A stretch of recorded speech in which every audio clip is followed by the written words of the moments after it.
All right, let's get going. Well, welcome everybody. I'm glad to see a large attendance. It's always nice. We do have a bunch of special things tonight that we don't normally do. And we're going to have new technology too. So hopefully everything will work out. If not, it'll be normal.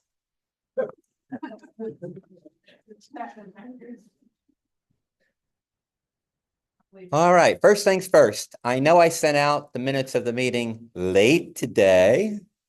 Hopefully everybody read the minutes. And I'd like to get a motion to approve the minutes. I move to approve. Thank you.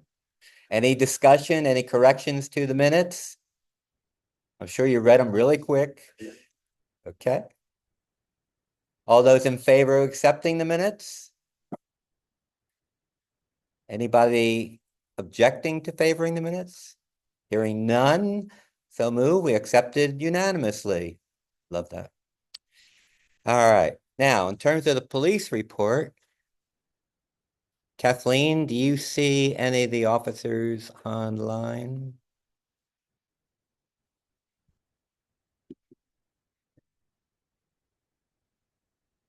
No. I think we're not going to have a police report this evening because two of the officers that normally serve us are out of town, I think.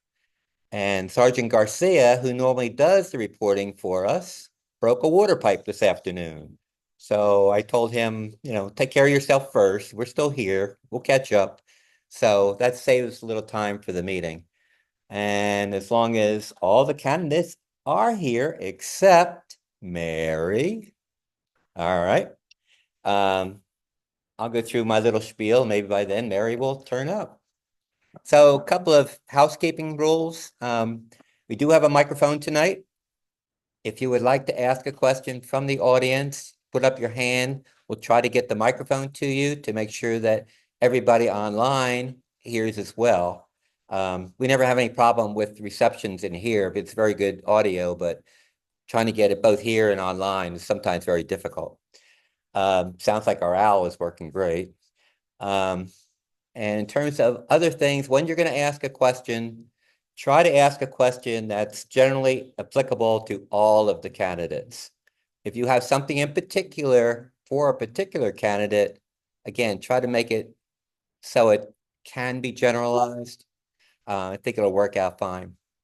What I'm going to try to do is run through a number of questions that I prepared, and then I will try to turn it out to the audience and the virtual audience to ask additional questions, because I may cover something that you were thinking about asking, and we'll just kind of go from there. In terms of the candidates, who I'm sure have been through this many, many, many times, we're going to try to rotate who receives the question first, because that's the toughest spot to be in, the poor guy who has to answer first. So we'll try to rotate around. Boy, it's still coming in. Thank you. Welcome. I think we hold 80 in here. I think that's still the limit, right? Yeah. So we got a ways to go.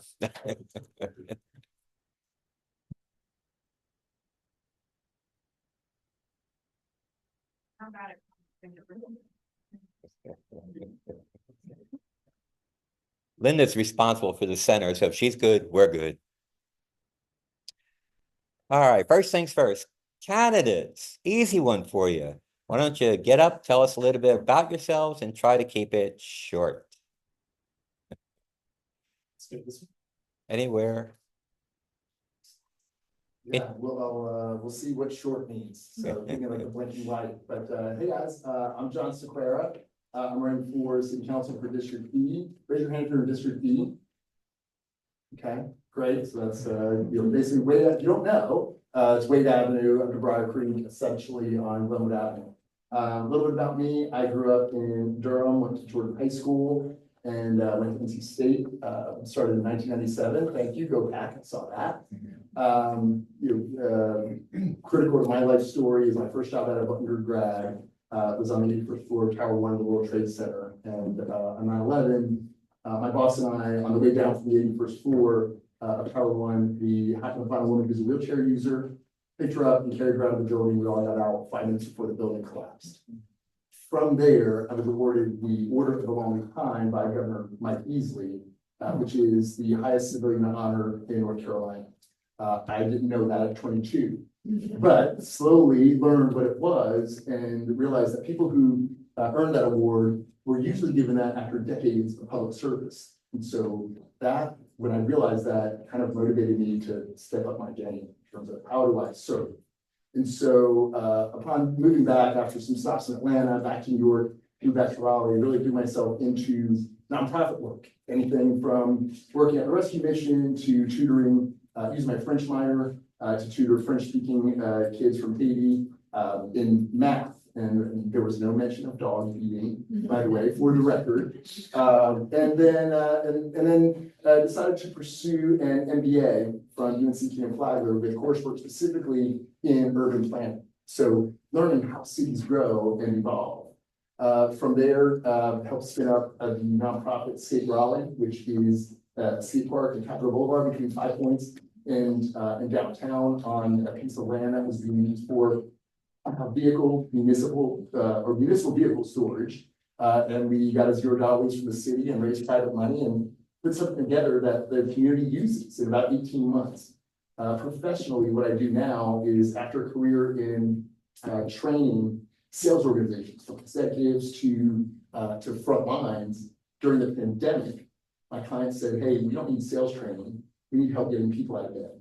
And they thought that my experience could be helpful. And so I started doing that work and moved into a course of work called change management, where I help organizations that are going through change and struggling with that to make sure that everybody's heard, that we're collaborating, and that we find a way forward that has, a path that has minimal bumps and bruises. And so, after all that work, I was asked to run for city council, just in the interest of making the council that has by and large been a little dysfunctional, work together to hear all sides and move forward with a path that makes the most sense. And so as we grow as a city, we have about 50 people moving to Wake County every single day. So we've got to figure out where everybody goes, right? Where does the housing supply of all price points, that's income restricted and market rate housing, how does that meet the demand? Because we've got to make that where the prices will just continue to get higher. And I have a 12-year-old daughter who I want to be able to live and afford to live in Raleigh. Okay, John, you've Oh yeah, sorry. Is that short? Okay. you have taught me how short. There we go. All right. Yeah. Next is public safety. We have 100 vacancies in our police force. We pay our police officers more so that we retain them and invest in our parks and greenway. So I think it would be helpful. That's not short. Sounds good. Hi guys, my name is Christina Jones and I'm your current representative on District Council, or on Raleigh City Council for District E. I have adored my job for the last 2 years and I got here because of CAC. So exactly what we're doing now, that's how I got here. I ascended the ladder, became the chair of the CAC the year we were disbanded by the previous council. And that's really what inspired me to run, because I am in action of putting voices at the table, all voices there. Really proud this year, after being disbanded in 2020, on February 6th of this year, we were able to reinstate CACs. That's a long process. We had to go from nothing, and so I've been doing the work to make sure that we're doing it the way that CACs feel heard, and how we can work together and make a new organization that benefits everyone and even more people here in Raleigh. Another proud moment that I have sitting on city council has been the amount of affordability that we've been able to be volunteered to our district. District A and E are probably, if you look at it, the most expensive districts in the city. And in my term, we bought almost 300 affordable units between 20% AMI and 80% AMI. So that means your teachers, your firefighters, your police, your nurses are going to have somewhere they call home in some of the most expensive areas of the city. So I'm really, really proud, and I'd love to keep doing that, but I'll keep it short. And I look forward to talking to you later. Thank you so much.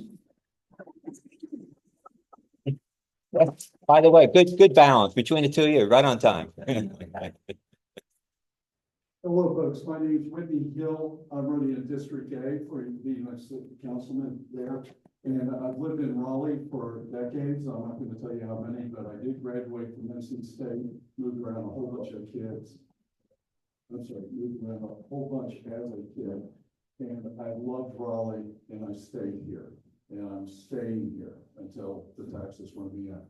So, the reason I ran for city council last time, 2 years ago, was because I saw what was, going on with, the crime situation in Raleigh, and I quickly found out that our police department was understaffed. As I got into it, I found out that all our first responders are in some way understaffed and underpaid. And that, to me, the first priority of city was to protect its citizens. Number one priority. Everything else comes out of that. Okay. I'm not going to get into my whole platform, but I do have, I've raised 3 kids here. I've got 2 grandkids that they don't live in Raleigh. They live down in Florida with their mother down there. I hope they move back up here sometime. But I want this to be a place for everyone's kids that can afford to live here when they grow up, whether they're a college graduate, as an information worker, or they just choose to live here. We need people at all levels here. We need the plumbers, we need the information workers, we need all the people that's necessary to have a community living here. And that was the other thing too. I got in as I ran last time and found out about our housing situation. I don't feel like it's moving in the right direction. It's going from bad to worse. And as I've talked to voters, that's one of the number one things. So those are some of the things about me. Number one, though, I love this community and I want to keep it what it used to be.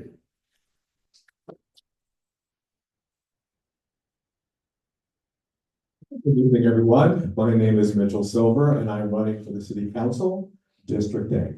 Some of you may know I moved here in 2005, and I served as a planning director until 2014, when New York City stole me away. But I was so determined, I told everybody I was coming back, and I kept my word. I returned in 2021. So I had the privilege of helping create the comprehensive plan and zoning code as a way to guide growth for this city, fast-growing city. If you did not know, from 2005 to 2024, Raleigh had 140,000 residents, 140,000. And we're about to surpass 500,000 in about a year. And so as you become a bigger city, you have bigger challenges.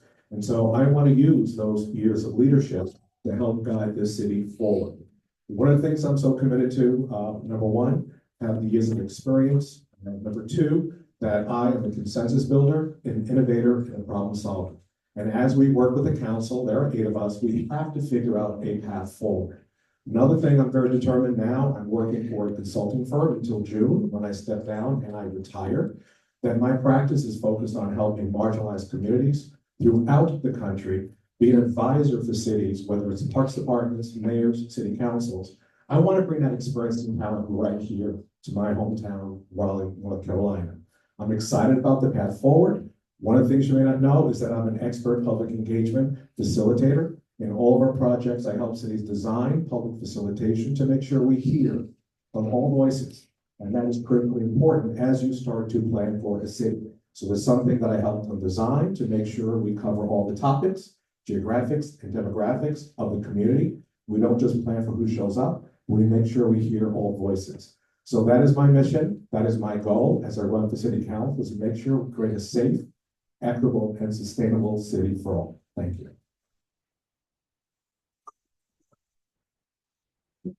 All right, gang, now I'm going to try to feed you some easier questions.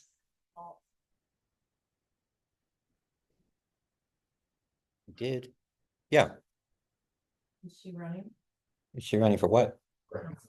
She's not, she's speaking. Okay, gotcha. Thank you, sorry. We good? How come you don't see everybody else? Never mind.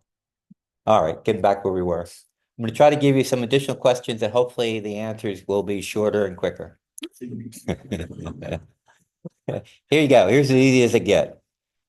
If you're elected, what would you change about the city and how it operates that would have the biggest and broadest positive impact? And who went first last time? I think you're up, Christina. Thank you.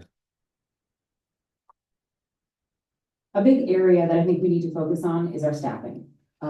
Staffing, and that's across the board, starting in public safety, but throughout all of our departments. When I joined council and I realized I wasn't gonna be given a book to tell me how to be a counselor, I met with every single department and did a tour for 4 hours. And what I heard most was that we are understaffed. And what that means is that there are services that are not being provided at the level that should be, that is expected by residents. So in my next term, I would be focusing on ensuring that our staff has a great place to work, so that you guys receive the services that we promise to deliver.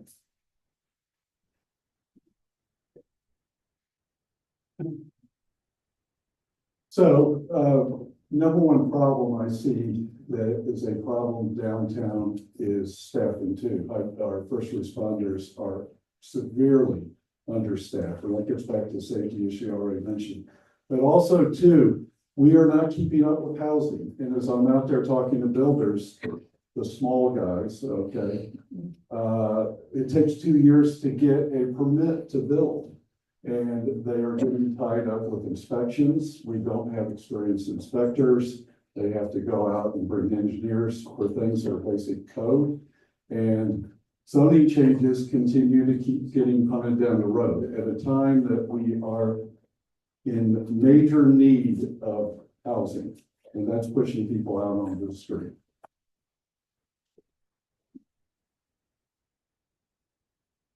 Staffing is a core issue, but I want to focus on 2 areas. First responders, and particularly police and fire.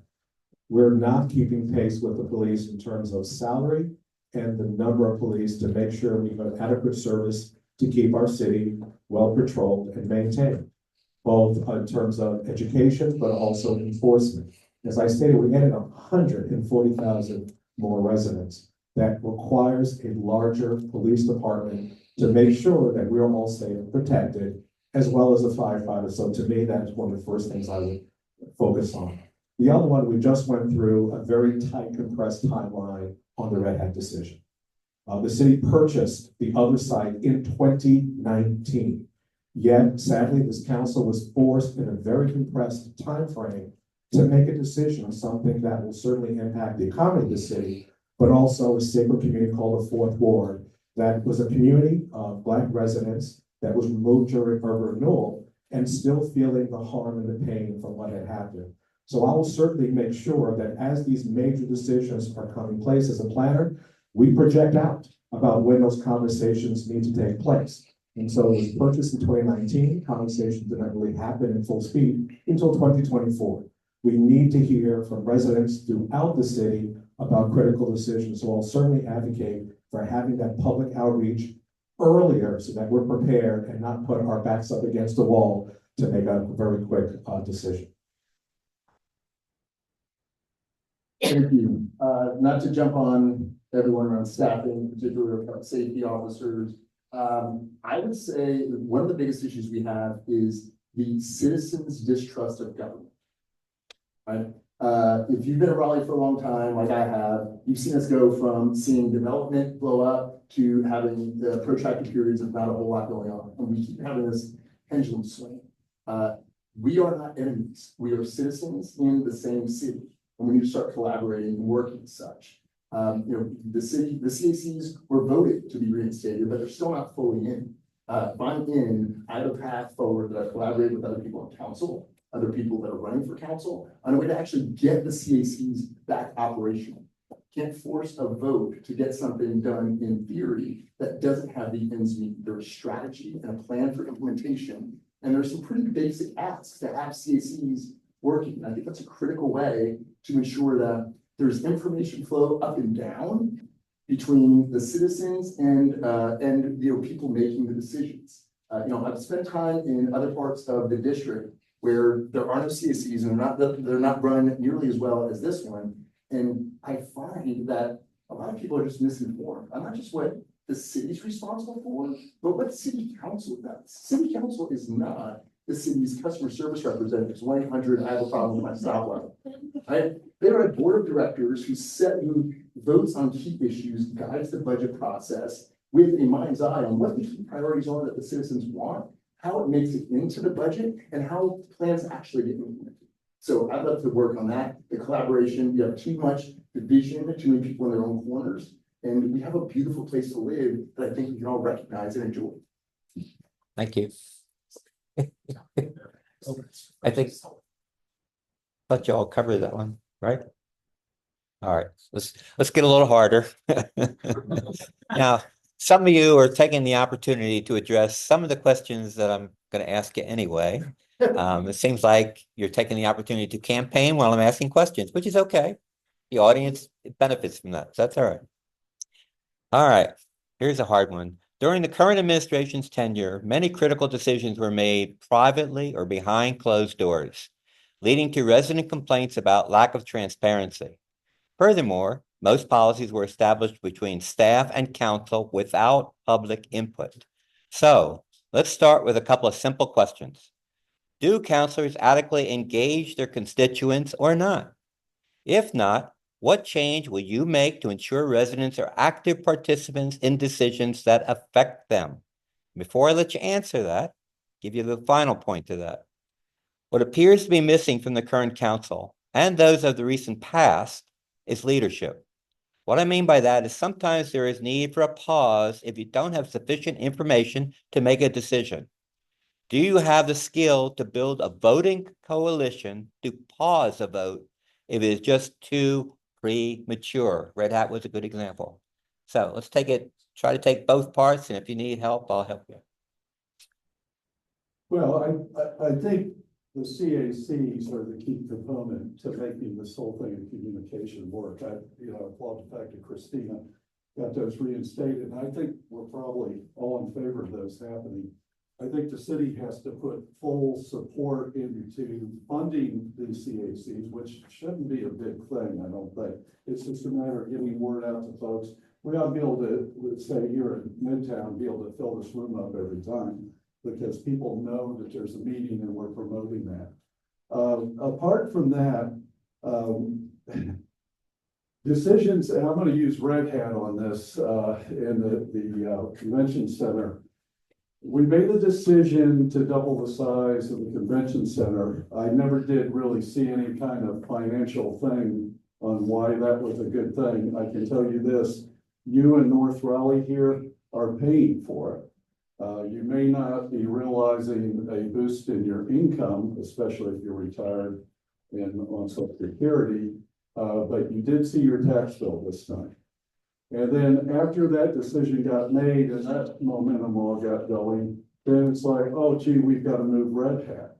And what we found was the public at large didn't want Red Hat moved. Everyone wanted to keep it where it was at. These were all things that should have been discussed ahead of time. So to me, rather than, what I call smoke and mirrors and shell games and that type of thing, and timing decisions to where we got to make it and flip-flopping around, we need to have a comprehensive plan that we're following. I know you want that, Mitch. And you've talked about that several times. We need to have a comprehensive plan, be open about it, get public input, and I welcome the reinstatement of CACs. I think it's a tremendous vehicle. They aren't legislative bodies, okay? They are communication funnels to send information both up and down.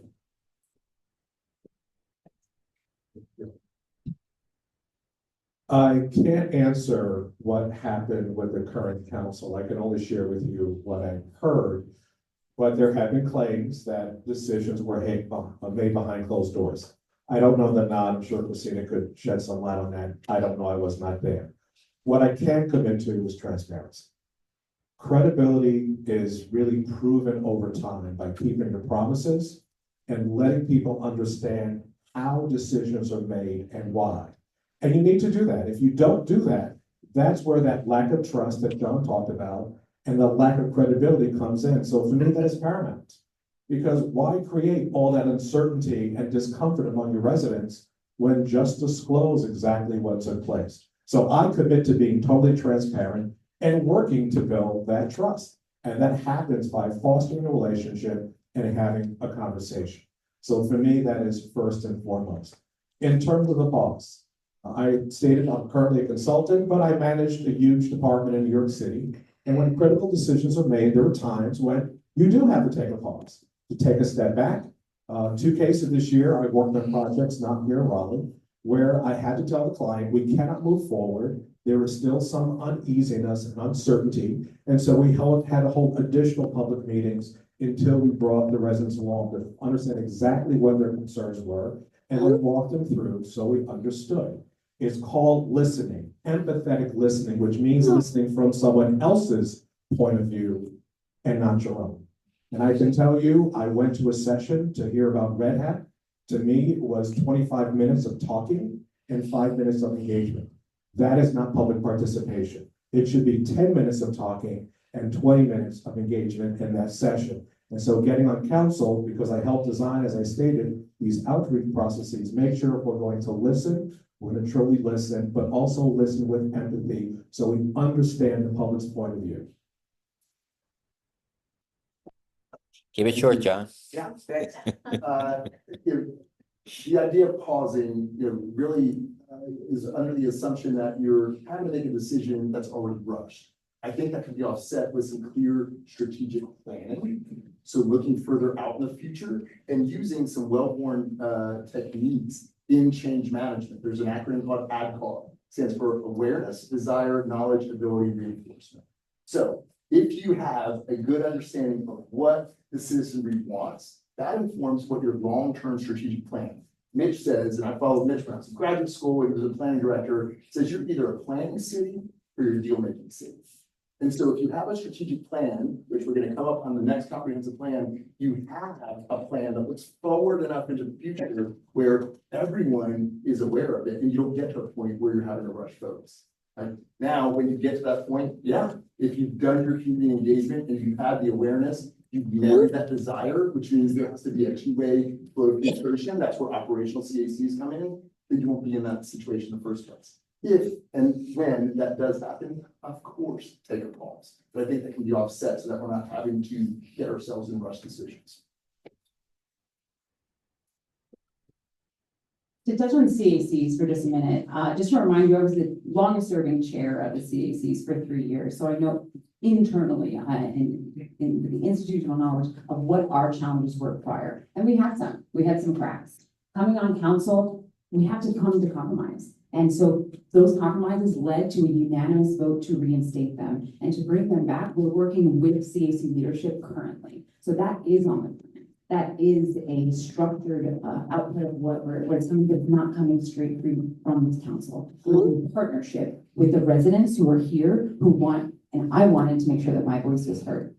So that is something that is already done or is already being worked on, and we look forward to continuing to funnel that conversation through a liaison from the city council to the CACs so that their voice is continually being heard, hopefully to include funding, but really hopefully to make them go from grassroots organization to a possible nonprofit. How can we help them get there so that they can accept that funding? At this moment, CACs don't have the mechanism to accept funding from the city. So we're trying to build that.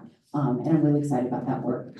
The other thing in touching on council is that everything takes 5 votes. So a pause, which for missing middle specifically, I was the person who motioned for a pause on missing middle because I heard the concerns. We only got 2 votes out of 8. So that was a 6-2. So even if you have one of us that want to do it and want to pause, you need 5 for that. So anyone who comes here and says that they are going to make this happen, you can't just do it on your own. And it's really about building those relationships and building those partnerships. I've been really happy on council. There have been some disagreements, but that's reality.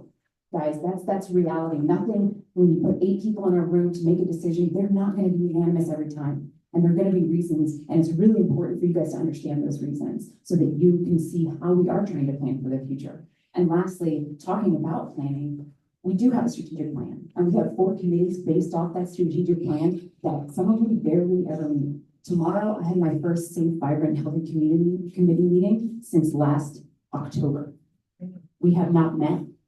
So I'm not in charge of that. I'm not the chair of that committee. So I can't call those meetings. That I want you guys to know, yeah, we have all of these great avenues to do it, but if we don't have the people in charge making sure that we are meeting in transit every month and stay vibrant and grow the natural resources, then the conversations that we want to have, you're not going to be able to see. So when we go into this next council, I do want to commit to challenging us to meet every single month in every committee so that we are doing the ongoing conversation of how our city grows. Thank you. Thank you. I think you've all addressed it. Word of caution, if I were keeping a checklist, my first check would be whether you guys are answering the questions that you're asked. Now, I know I'm giving you an opening here to kind of elaborate a little bit. Some of you are doing a great job of campaigning, terrific. But it'd be nice if you would try to answer the questions that are being asked. Having said that, and since there's been a couple of leads into CACs, and my membership, we've talked about CACs quite a bit in terms of where we're going next. I'm actually going to throw you a question about CACs. Christina covered it pretty well, and we'll see what comes from the rest of the candidates. Citizen Advisory Councils, better known as CACs, are at a crossroads right now. Although they have been officially recognized again, the partnership with the city is still an evolving relationship. What do you see as the CAC's greatest value to the council and CAC's greatest value to the residents? Do you think CAC should remain independent, or should there be a formal relationship to council or something in between? So it's a two-part question. Got it? Do I need to repeat it?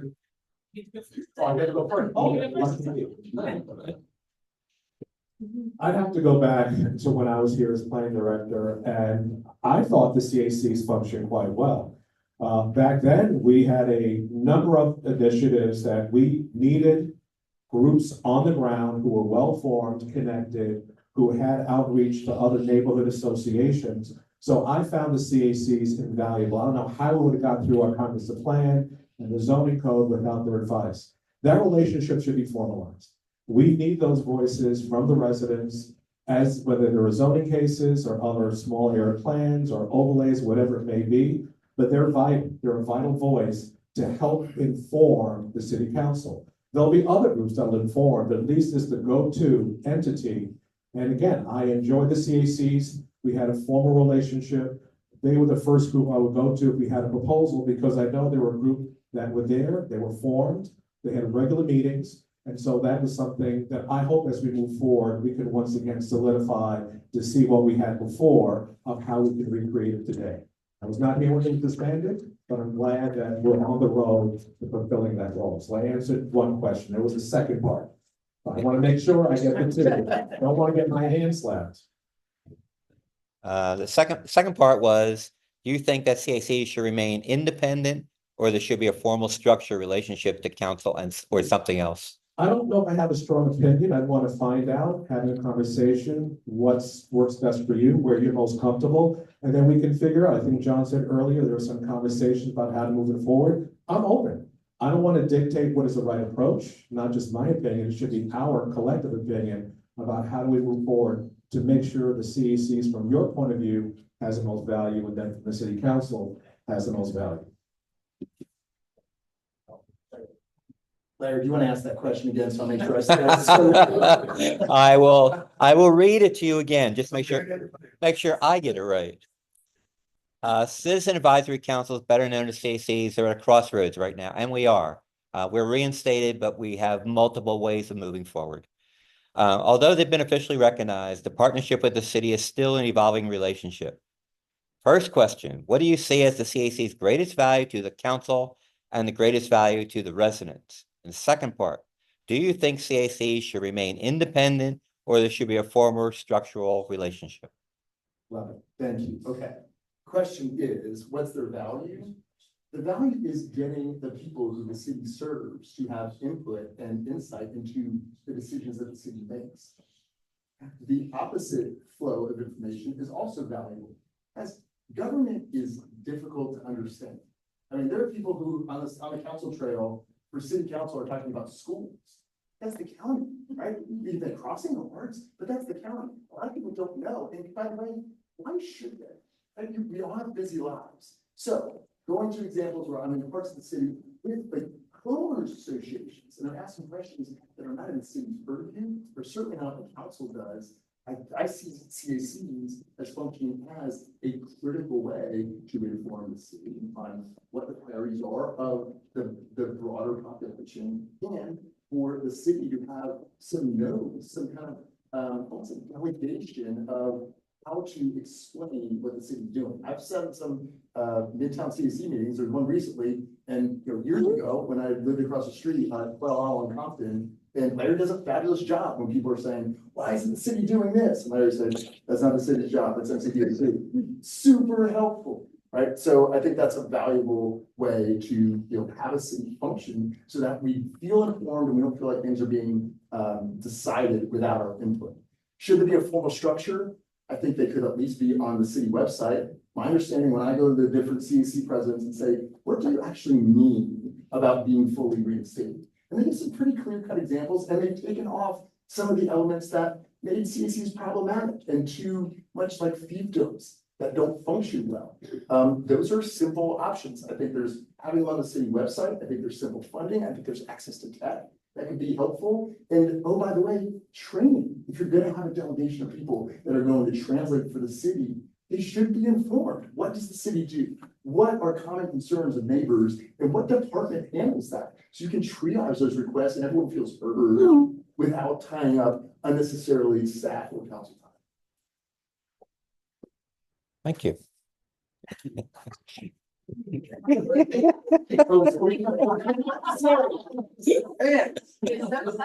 I did get so excited. What I want to start with is that actions have consequences. And when we were disbanded in 2020, that took away every piece of foundation that was in there. That meant everything that made CACs, our staff participation, it took it away. When that happened, our staff was reallocated. So when we reinstated, we could not make it exactly the way it was, because I didn't have the same staff there anymore. So when I tell you that I want to reinstate, it's not like this. I cannot do it overnight. This is a budget process. This year, we've tapped the leadership committee for the RCAC. We're helping gather that information so we can put a budget request in for starting that. In the meantime, we have connected them with free community center space. And if you read the motions, the third motion that we put through was to include them in our Raleigh Public College and our Citizens Leadership Academy, which are two free classes that I started, and I have some firefighters here. They will blow up a puck for you if you take that class, so please do. And when you, what we're trying to do is funnel leaders so that they can come, we can tell those already involved citizens saying, hey, do you want to learn about CACs? Let's teach you in these classes as well, so that we can begin to build that leadership who's going to be able to take us to the next level. So yes, we are doing that. And I'm super excited. It's not going to be something that you see in 2 years, in 5 years. This is something we're building the foundation for so we can grow for the future. So I'm really excited to hear everybody supporting that. And I look forward to continuing it. The second part of your question was, should we be independent or should we be part of the city? Right now, we're both. We're starting with the city and the community engagement network so that we can have access to these things. As we decide as an organization, do we want to take the next level and become our own so we can be independent? And right now we're in that process of making that decision. So if you have a say or you have an idea, please come to these meetings over the next few months and share those, because once those get uplifted, that's stuff that council can take action on and begin to include it in the budget. I think I got everything. Did. Your check marks are improving. So, yeah, I don't think we're going to arrive overnight, and I'm glad to see that process is in place. It's going to take some doing to jumpstart these. I think these are critical. I think we're all agreed upon the fact that this is a two-way type communication thing. This is about dissemination of information and getting feedback both ways going on. A really good thing. I was glad, I think it was bad that we disbanded them in the first place. As far as control, they need to have a degree of independence from the city, but the city's going to need to provide funding for these. They're going to need to provide some type of administration to help them out. And if they're going to be successful, and they are going to have to provide tools and some type of, I don't want to say constitution, but some type of basic fundamental, the city's going to rule book for how they're going to operate. Otherwise, you're going to have chaos. And there are probably going to be at times some problems with them, and the city will have to get involved in maybe those type of disputes. But it's pretty important that they stay independent as far as their operation and how, how they're able to present issues and operate in that type of fashion. I think you all went, right? Yeah. I think you- Are you guys comfortable with the fact that I'm asking questions and you, Take questions from the audience. we can do that if you'd like. If you raise your hand, get the microphone to you. Because I've got plenty more. But I know we only have 2 hours. We also have 2 questions on. I'm gonna get that next. Ricky Lake is on the way. Oh, by the way, Mary Black, who is not here, is going through the same experience that many of us have had before. Her car got booted. It may sound familiar to you. So she is on the way. So finding alternate trip. I don't know, but I've been booted all over Raleigh.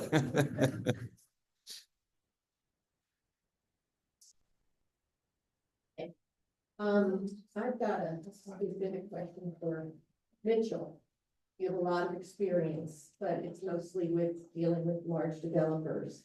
And in the past, particularly under the leadership of Mary Ann Baldwin, the developers in Raleigh they've gotten anything they wanted. And so I think the last council vote that changed a bit, but I'm still very concerned about your allegiance to developers. And I want to bring up one instance, very specific. During the rezoning of it was a text change, somebody help me, TC 423. You stated both at the planning commission and at the city council that they needed to have a small area plan in order to get transitions. Now, that is not true. It is not true. You know, I've been involved in many rezonings, because that's my thing. I'm a former CAC chair, and there's nothing that says that you can't get transitions without having a small area plan. Could you explain yourself? Yes, I can. Thank you for the clarification. In terms of working for large developers, do you mean my current role or when I was planning director? Because in my current role, 99.9% of my clients are public sector. The only one private client that hired me was to help facilitate on a zoning case, and then a comp plan that was filed in the middle of those facilitated conversations. So my role changed. But beyond that, all of my clients are public sector, not developers. In my previous role as planning director, my role was to ensure people follow the comprehensive plan. If you were a developer and you were consistent, you got a favorable staff approval. If you were inconsistent, you got an unfavorable staff opinion. So I always made sure I was fair and looked at the comprehensive plan in terms of making those decisions. In terms of what you had just mentioned, the reason why I disagree, and I already contacted the planning department to ask for an apology.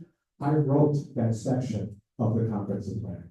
I wrote that section that stated the policy that you had to, because there was a big debate about transitions. And I knew going forward, we move forward another transition because we met throughout the city.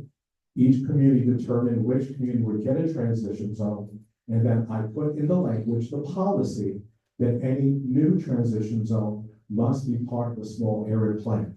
I wrote that with my hands. So it's very difficult to say when I wrote it, I was lying to myself. I was very clear because I wanted to ensure there would be a public process and a planning process before we initiated another transition zone. So I just thank you for allowing me to clarify the record in terms of giving, I will always look at a comprehensive plan for consistency. That was the case when I was planning director, and that will be the case when I'm on the city council.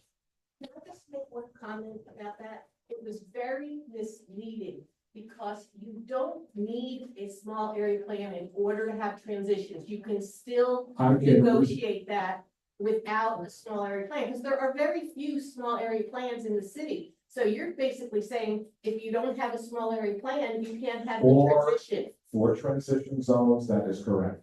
It was expressed, I wish I had the text before me, I'll actually look it up and read it to everyone. Mitch, maybe I can help you out of here a little bit. Transition means a lot of things to a lot of people. So the transition, so we were very innovative during the process of the plan. People were concerned about the transition from downtown to neighborhoods that were 1 or 2 stories.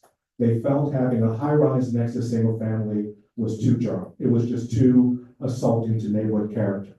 We determined that there would be a transition from high going down to low density neighborhoods. And that what we did was to make it clear, we determined throughout downtown, all the edges had transition zones. But specifically in the area of West Street, we determined that a transition zone wasn't warranted. So this is a way you either taper down to the height itself. And so this was a way of giving communities some comfort. We also had transitions to large shopping centers to neighborhoods because that too was an issue. So we came up with this innovative technique, which others have used around the country, called a transition zone. And any new ones, transition must go through a small area plan, so there's a public process. And that's what I wrote in the comprehensive plan, and that's what I testified. And sadly, Bynum said it was incorrect. I called the plan department and said, you need to apologize because you are calling me a liar, and I take that very seriously, particularly one of the certified professionals. And I have to hereby code that. Mitchell, as I was trying to say before, transitions mean a lot of things to a lot of people. For Raleigh in particular, not downtown, Raleigh as a whole, people get very concerned when somebody's going to put up a 20-story building like North Hills right across the street from an existing neighborhood that's maybe 1 to 2 stories high. Over time, the rules have changed, and that's why you see 18-story buildings sitting right across the street from a 2-story residential home. And going even further, we used to have step back provisions, which would allow that building to slowly step to get further away. If you look at North Hills, those rules were changed. Used to be a step back would occur at 5 stories. That step back now occurs at 12 stories. So while I welcome what you've done in the past for the comprehensive plan, there's some areas that have gone a little too far and taking away a lot of the views and opinions of the residents as to what transition really means. Again, I go back, the reason why it's important to have a plan, and John said what I've said many times, there are 2 types of cities. There are plan-making cities, you adopt a plan and you follow the plan, or there are deal-making cities, which provides a great deal of uncertainty. This is what the plan says, but we don't know what's going to happen. That's not good for council, that's not good for residents, that's not good for the developers. They want clear rules to follow. And so we have to make sure if we have a plan, follow the plan. That offers predictability to everyone, and it gets us out of this uncertainty about what could be built next door. There should not be that unclarity. It needs to be crystal clear what can happen next door, and that is what I want to make sure with this new plan, that we are crystal clear about what people expect on every single property in the city of Raleigh. Okay, thank you. What, question? Oh, Mary. Mary, join us. Yeah. We have sympathy for you. We've been booted before. At least I've been booted before. Why don't you at least start with an introduction? Tell us about yourself. Good evening, everyone. My name is Mary Glad. I'm the current city councilor for District A.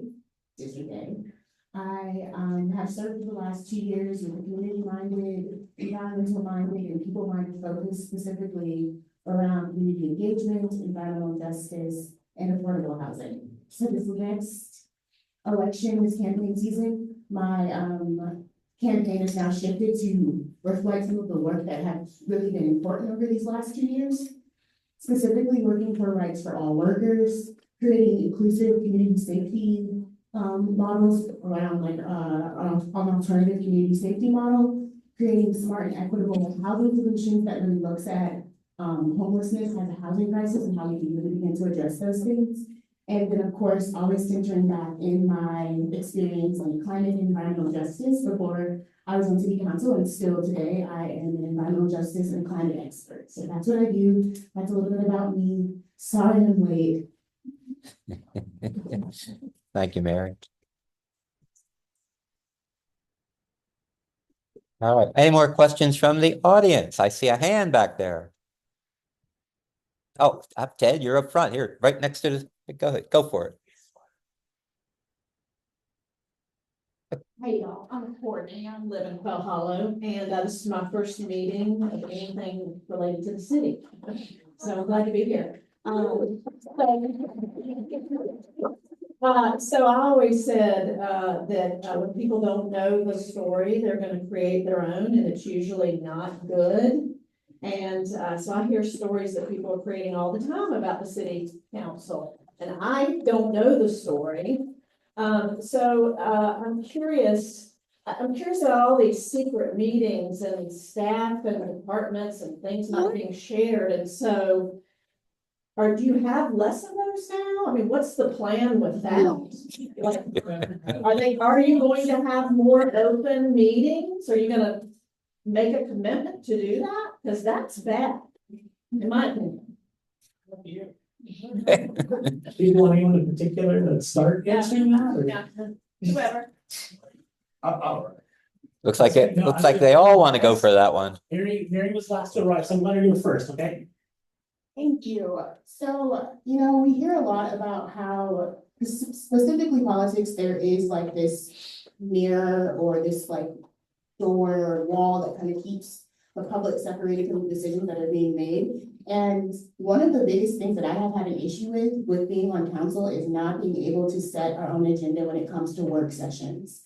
So one of the things that I've been looking into, I know Durham does this, is a practice where we can have an extra meeting to talk about how, like, we're setting our agendas for our work session. It's mostly run by the city manager's office. Our agenda is set completely by the city manager's office, and the city council actually having no say on what we are talking about week to week, the people that we're meeting with week to week. And so there's a lack of transparency sometimes that happens from city staff to council. And it makes it harder to be even more transparent from city council to the community. And so that's something I've really been thinking about. How can we have more participatory, not just budgeting, but processes and practices that allow people to really be engaged and aware. We do still have our managers 4x4 sessions, and it's like kind of a way for, I guess, the city manager's office to break down comprehensive things that to the city council before we get the opportunity to go to council to speak about it, because usually the first time the public is hearing about it and we're sitting at the top of the council table, that's usually the first time we're also viewing the information. And so there's a lot of weird processes and systems that are in place that just really aren't conducive for what I believe is where the city needs to be going. We're talking about growth and development. We're talking about creating more access and opportunity for people to be able to engage. So thank you for coming here and doing that tonight. And it's definitely a thought that's at the top of my mind, but really, like, how can we as city councilors be more engaged in creating a process for our meetings that allow us to be a part of it and really be able to tell the community about what's happening as well. Those are my thoughts.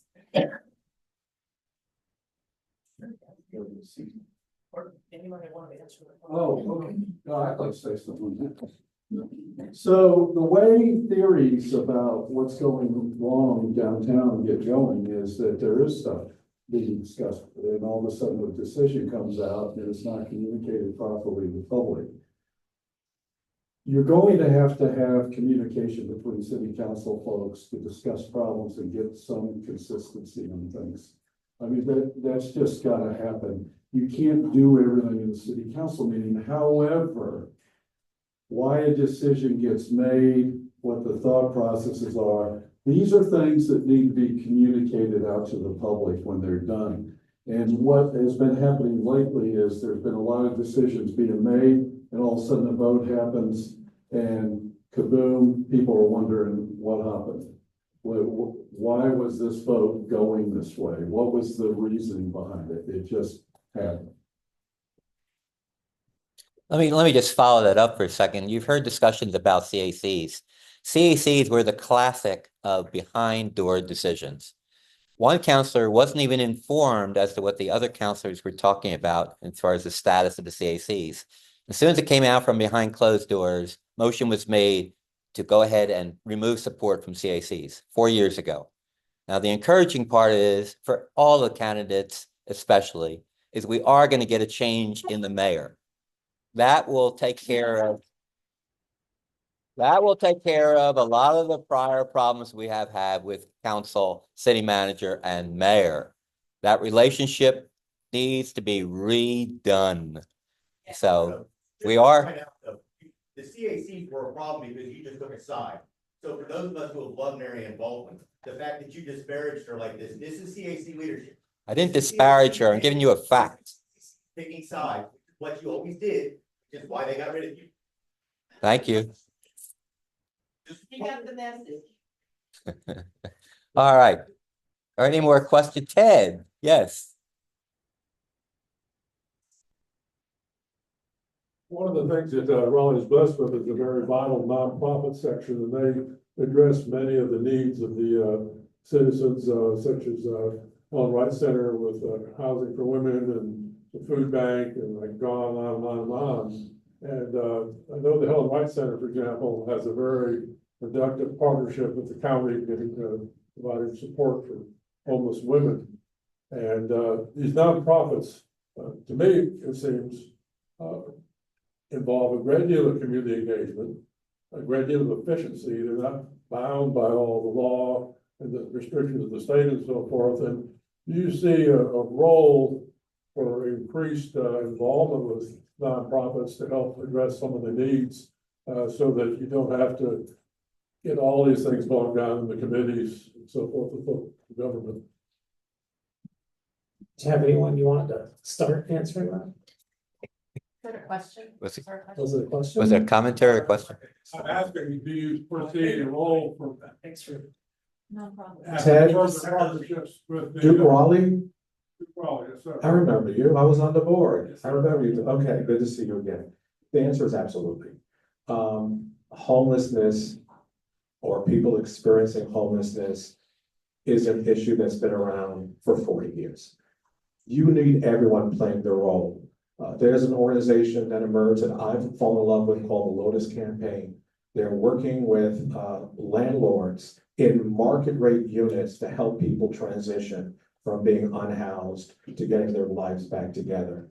Clearly, the county has to do its part, the city has to do its part, but we need our nonprofit partners as well. Homeless people experiencing, it could be drug abuse, mental illness, domestic abuse, and very often children are involved. So yes, we need compassion, but we also need partners to get it done. So to answer your question is absolutely. We need our nonprofit partners to step up because it's going to take all hands on deck to address this very, very serious problem. Go ahead, Christina. Thank you. The answer to nonprofits, definitely yes. I've tried in these 2 terms to really uplift nonprofits through contingency funds. So contingency funds are this extra money, you get $150,000 a year as council to allocate. And what I've said is, let's try and start some pilot programs. And the one I'm most proud of is what we did with the Great Raleigh Cleanup. If you guys don't know what that is, that's an organization that has volunteers who pick up trash all around the city.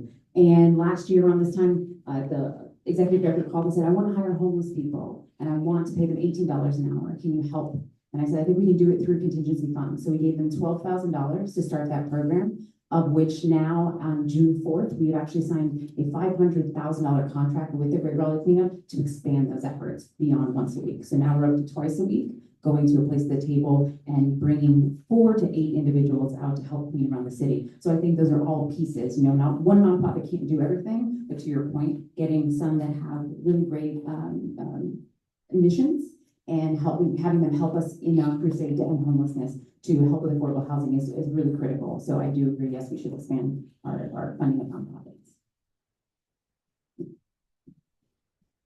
I'm definitely pro nonprofit. I think the city needs to work with the nonprofits to direct people over these things and be a point of referral into them. I do not think it's a good idea for the city to be allocating money to nonprofits. Nonprofits operate better than the city does. They're doing a lot of stuff and they need to be supported by the city, putting out the information about them and helping to direct the people do the proper things. I want to make one comment about homelessness.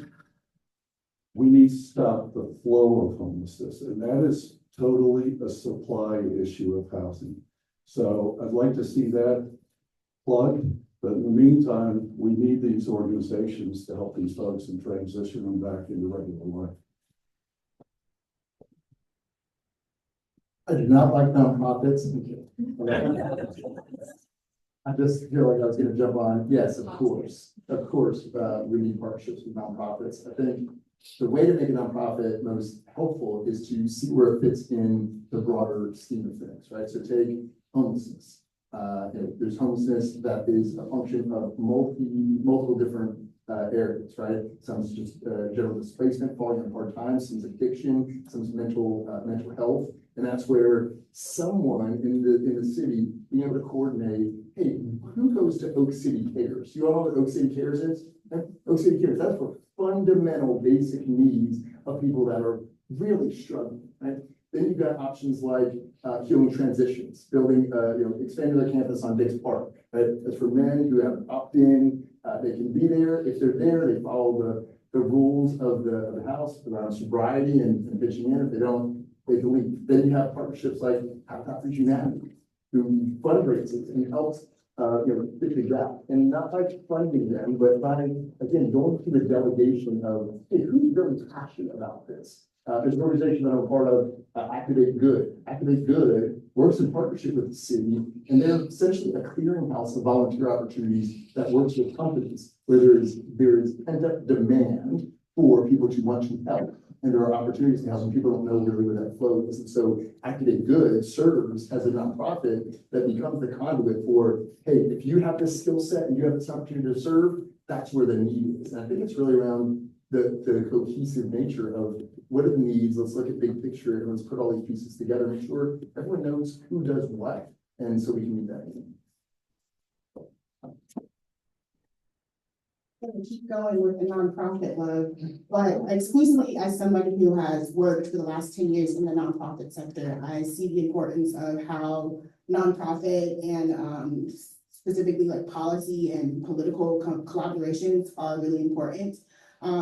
We've done a lot of work, I would say, through our contingency funds to uplift our nonprofits that we are partnering with, but specifically I think about the time that I've served as liaison to the Human Relations Commission over the last 2 years, and they actually have a process where they allocate about $800,000 to nonprofits that are doing good in the area. And I do think nonprofits have a very important role to play. When we're talking about like tenants' rights, we have our legal aid here, and they are benefited the most by the money that comes from the city, and they're able to go and help people who are facing eviction or needing help with moving out or needing help finding other legal issues that are going on with tenants. But when we're really talking about homelessness, and we're talking about also how it's connected to substance abuse and mental health crisis, we can look at the services that we have available across the city, and we need to expand those things. Homelessness has gone up 200% in the last 4 years in North Carolina, in Wake County alone, and it's only getting worse. And as people have said, homelessness is directly connected to the amount of supply we have in the ground. Studies show that when we have more housing at, market rate housing for more people, then homelessness is like lower in those areas, and that's not been the case here. So when I think Mitchell talked about the Lotus Project, which is a group that I've had the pleasure of connecting with as well, and I think they do great work. So we need more nonprofits doing things around year-round low-end drop-in shelters, coordinated street outreach, doing increased prevention and diversion efforts, and also doing case management services. I have some notes here. When we're talking about homelessness, it's a really comprehensive issue, and we need partnerships from the county and the nonprofits that work with them, as well as with the city, and the nonprofits that work with us, and how we're building more cohesion across those platforms. And I think we're getting there. We're thinking about it more strategically, but we still have a far way to go, and nonprofits play such a vital role in that. And I recognize that because of the time that I've spent doing a lot of really vital work that couldn't be done by just legislators as a nonprofit worker.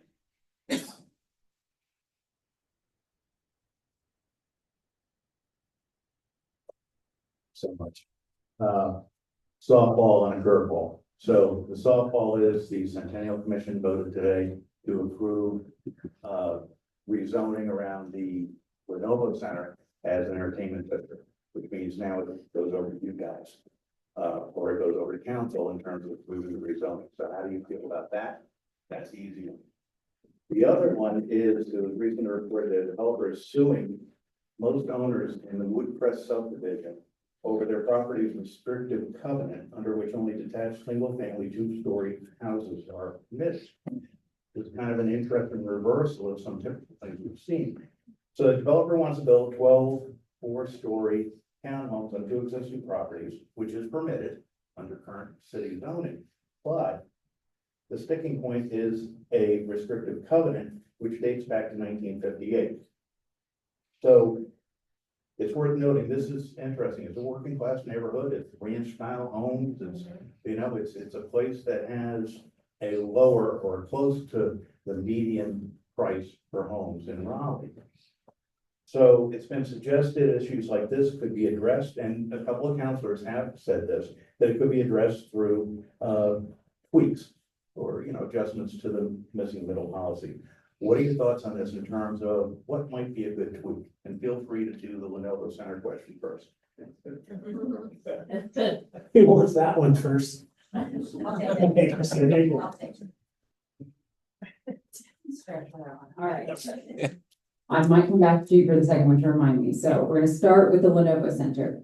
This was part of our ILA, our interlocal fund that we did last year. It was a big focus along with our convention center. So there were really 2 big projects in that when it was approved. This, in partnership with the owner of the Canes, Tom Dundon, his request in that was to help with the, it's $300 million went to help renovate the Lenovo Center. And then his response and what he's going to bring to the table is almost $1 billion in economic innovation there. And that's going to be mixed use and all that. That does come to us as a planned development, but what we were able, and I'm really, really proud of this, in the last minute, we said, hey, you're going to bring that much. How much affordability are you willing to do? And it was in the last 3 weeks of it. And so they gave us 10%. At 80% AMI, I understand, it was our first 6 months, so we tried to get what we could get, and that was great. But in every residential unit that is placed there, 10% of them are going to be affordable at 80% AMI. So I'm really, really excited for that future and to see what that plan development is as it comes towards council. So I am excited for that and excited for all the things that we were able to accomplish in that vote. Your second question was about missing middle, right?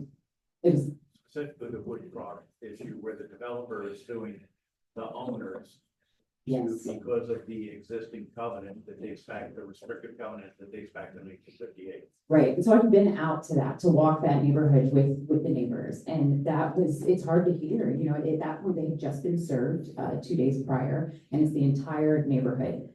Because this is a civil issue, this is not something that the city can do anything about. We have to let that play out. And in terms of covenants, the city does not enforce covenants.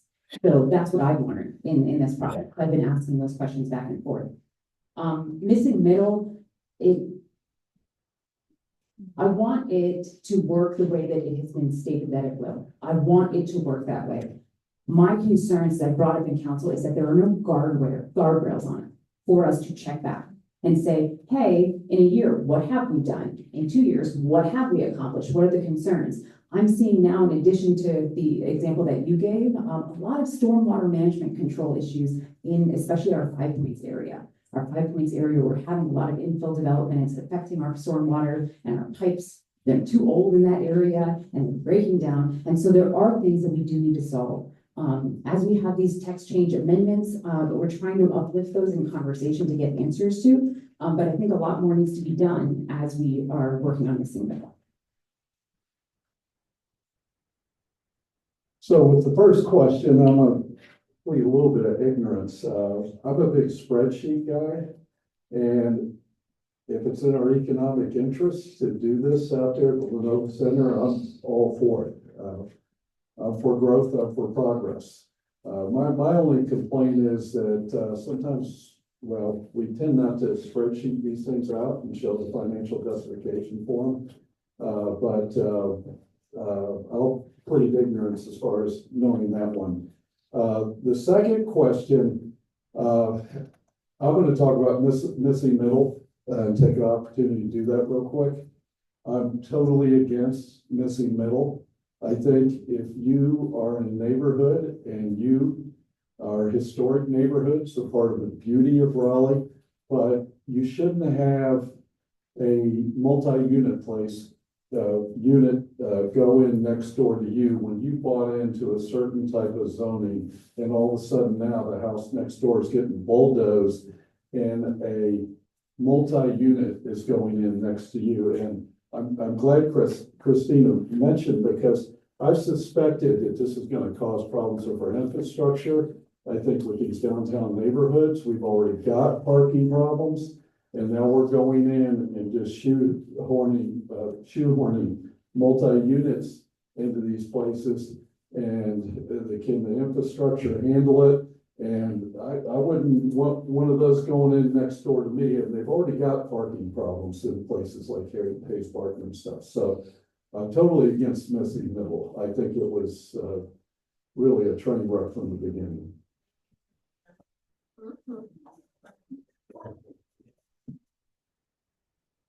All right, so we're talking Lenovo Center and then Barksdale Townhomes, correct? Correct. Those Barksdale Townhomes are in Mhm. Yes. So, Lenovo Center. I'm a little disappointed still for, gosh, however long it's been out there, that there wasn't an arena closer to downtown. Going to NC State, we moved basketball games from Reynolds to there, and it was at the fairgrounds. It was kind of in the middle of nowhere. Now, it was a big decision, that's where it went. I think now we make the best of it. And so we need to make that place more of a place, create a little density, create some activity, make it worth being out there and creating some housing. Yeah, of all price points, right? To absorb that, to absorb the demand that we have. So I would say yes, not ideal, but that was a decision that was made years ago. And so now I'm making the best of it. And, our city's grown, and now that isn't that far out of town. In terms of the Barksdale Townhomes, Woodcrest, the developer suing neighbors is not a good look. Right? That goes counter to the effort to create some collaboration between the people that are building our necessary housing of all price points, sizes, context, and the neighbors where you're going to work, you're going to be right there. This is a tough one. You've got a legal issue. Yep, the city doesn't enforce covenants. In fact, one of the reasons is a lot of covenants were exclusionary to certain classes of people. It's where a lot of those covenants existed. And so it's not a good look for a developer to be suing the neighbors. A lot of covenants are at their core problematic in their origin. From a price point of this moderately priced neighborhood, I looked at this and said, gosh, what does a house cost in Woodcrest versus what's being built, and how much does that cost? Because you'll hear missing middle, which has opportunity for lots of tweaks. And you hear, well, how is that middle of anything if they're going to be priced at $850 or $1 million, right? The price of a home in Woodcrest is somewhere between $400,000 and $600,000. New is going to be more expensive. It's just the answer, right? New is going to be more expensive, and if something else isn't built where there's more supply, then those $600,000 houses will, in current state, move up to $700,000, move up to $800,000. So that's already happening. I think there's this perspective that if we stop building, if we stop moving things around, if we stop rehabbing houses, then therefore we'll keep neighborhoods the same. It's not the case, right? 50 people a day are moving away town. And if we don't find somewhere to put them in the most appropriate places, you know where they go? They move out. And now we have the pretty parts of our city or our town being subject to deforestation. Now we have impacts of traffic. Now we have pollution. Now we have impacts on our quality of life. And so the reality is these are counterintuitive perspectives. That's where people study these and know how to map what is the impact of stormwater. What is an appropriate traffic study? Where do things need to be? And so I think that's the issue with the Barksdale Townhomes. It's messy. I don't have a big, a place to land. It's just unfortunate that it's landed there. And I think both sides have the opportunity to come together.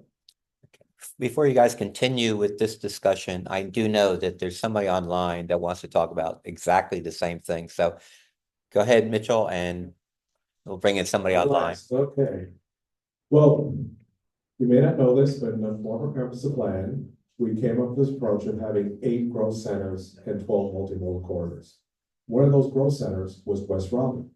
And in the Blue Ridge Corridor Plan, we said, if we can't bring the arena downtown, let's bring downtown to the arena. So that was a vision I came up with about 10 years ago. And the goal with these growth centers is to urbanize in the right places so that it can help keep taxes low throughout the city. Because Tower downtown has 90 times the tax value as a suburban home. And so if you figure out where to put that density in the right places, not everywhere, it'll help keep taxes low.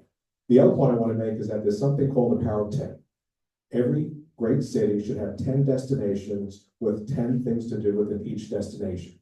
And so Raleigh is slowly getting those places to be vibrant, to not only generate the property tax, but sales tax to keep this city vital. And we want to build those experiences. So the Noble Center will be one of them, will be a mixed-use center with everything that we need to make it yet another great place in our city. In terms of what is happening with the missing middle and the case, I don't believe it's appropriate for city council or anyone to weigh in on an active civil case.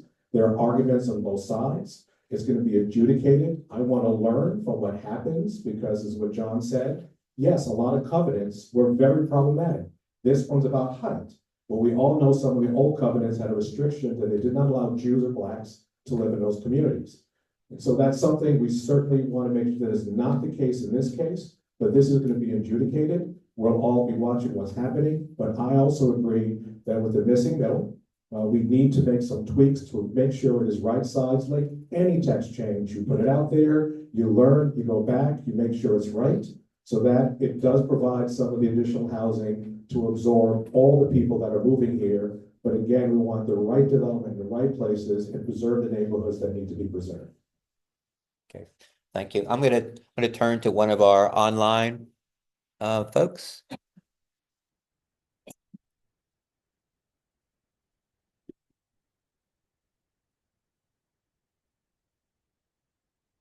Yes, can you hear me? Can everybody hear?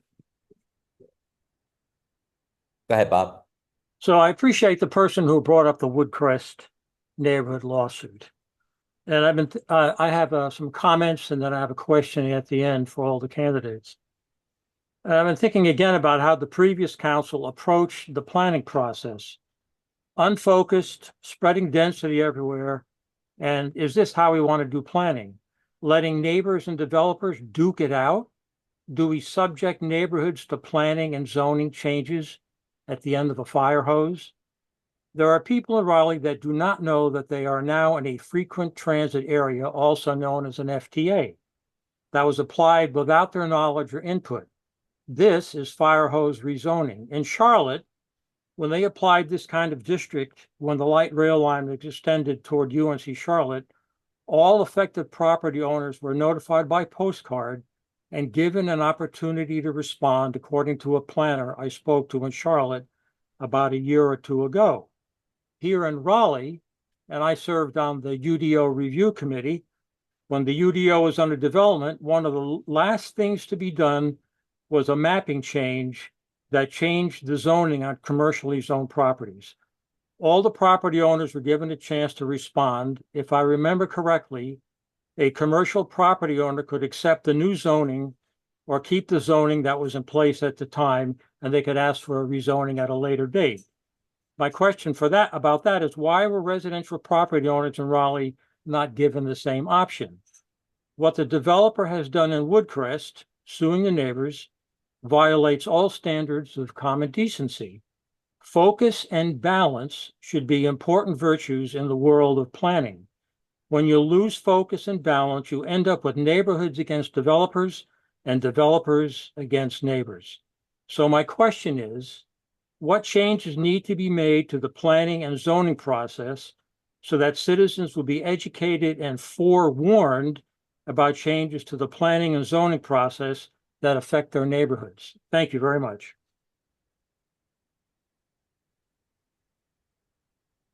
Thank you, Bob. It's good to see you again. Let me reemphasize the beauty of the plan and then the code. The plan is your vision and values and policies. It's where you determine whether you're consistent or inconsistent with the plan. That's the blueprint. It was a blueprint for everyone to follow.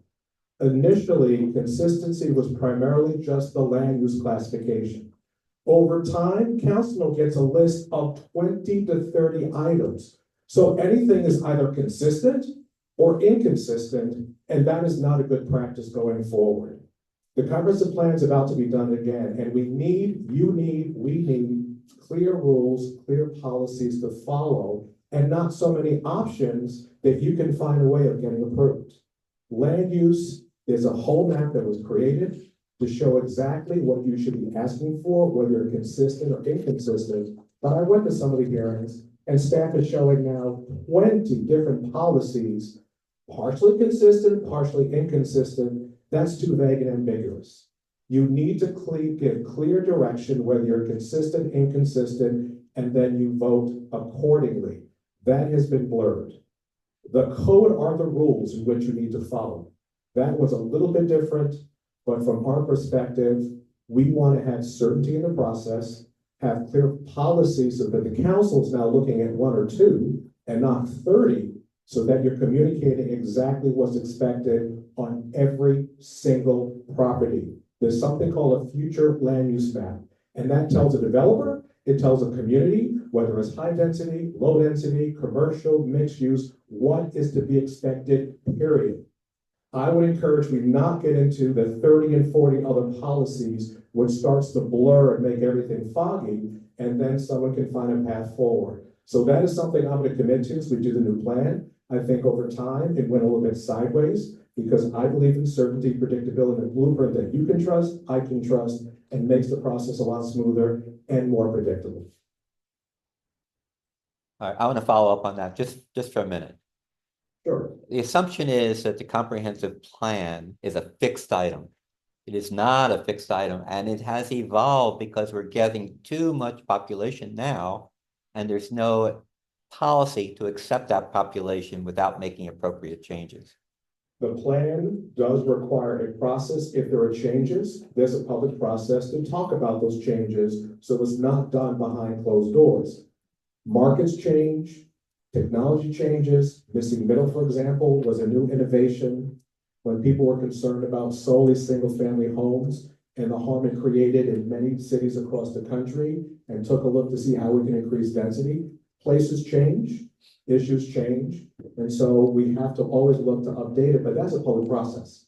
We have to involve the public as we have a conversation about making tweaks and amendments to that plan. Well, that brings me to my concern. With the comprehensive plan now under review, and it's going to evolve and it's going to change. If you look at past experience over the last few years, there is a threat to NCODs, there is a threat to area plans which have rules that protect certain neighbors in certain places. What I see now is an eroding of those protections, particularly along TOD routes where transportation is coming through, as mentioned earlier, where people are losing their individual neighborhood distinctions to the so-called better good for the city of Raleigh, because they're getting multiple units in place where there used to be single family residential homes. And what I'm looking forward to as they change the comprehensive plan, they stay grounded and protect residents' rights. And I'd like each of you to just comment on that and make sure we have a little protection for the future. And maybe I did comment for you. I don't know. I agree. That's what the process is all about. Neighborhood conservation overlay districts, those are zoning, so that's very different than some of the other areas, small area plans. That is something I'm sure that'll be a conversation. But that's why you need to be involved. That's why we need the CACs to get the word out so people understand what is being considered. I do know that when I was plan director, we looked at the small area plans. Some have been retired because they were implemented, but you need to pay attention. Because when I was here, the comprehensive plan was 2/3 small area plans and 1/3 citywide guidance. And so over time, it was balanced. And so I encourage you, pay attention. If there's a small area plan that's being considered, fight for it and say, it hasn't been implemented yet. We need those additional policies to really protect the historic character, the community character of that community. I agree with what Mitch has been saying. There's got to be some type of plan that people can look at, and when those changes are made, they should have enough time to be able to look at those.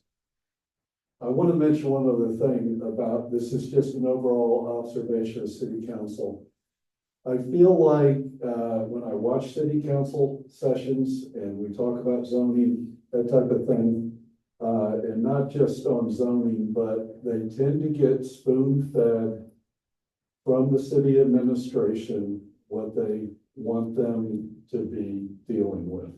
And these big problems are the types of things that they should be dealing with, but yet they'll be over here working with a zoning issue or some commercial building. Are they going to make an exception so that they can put 2 stories there and residential business place? Those type of decisions ought to be rubber stamped down in the zoning or brought up and rubber stamped by city council. I'll give you another example. It's out here on Millbrook and Six Forks. Some guys wanted to take some flats and be able to put in some affordable housing. It was like 20-something units that wasn't going to solve the universe. But the thing got punted a year down the road for no good reason. To me, that should have been a rubber stamp. It was already zoned for duplexes, and all they had 2 storage buildings that they could build flats in. So I look at that type of stuff and I'm like, okay, what's going on? That should have been a zoning board thing and rubber stamped in city council. And these guys, I guess, have come back for 3 years trying to get this thing pushed through. So there needs to be a plan. And Mitch and I agree with you fully on that. And there needs to be transparency.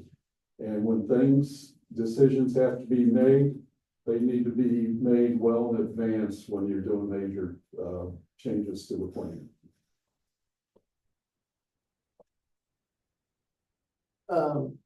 Yeah, Larry, that question is around, protecting existing neighborhoods, which I think all of us can agree is important.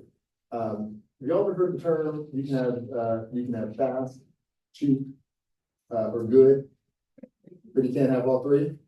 Yeah. We are balancing how to protect property owners' rights, right? Mostly in neighborhoods, accommodating a demand that is not going to stop, keeping our taxes low, and keeping what we love about Raleigh maintained. Y'all, what I just said is fast, cheap, and good, right? All these decisions, planned or otherwise, are going to have some compromises. We are, and it's going to be uncomfortable. It's up to us, if we're transparent in the planning process, to figure out, you heard this term, what pain do you want? Right? What do we want? We want our services, we want investment in our facility. Great, you can keep it the same, raise your taxes. You want affordability? Great, we need to build. You need to build how we protect neighborhoods. Right? So in that planning process, at some point, there's going to be a public dissemination of, y'all, what pain do we want? And guess what? Everyone's not going to get it. That's just the answer. So how do we, as a city, as a community, move together? I think it starts with acknowledging that we've got some hard choices to make.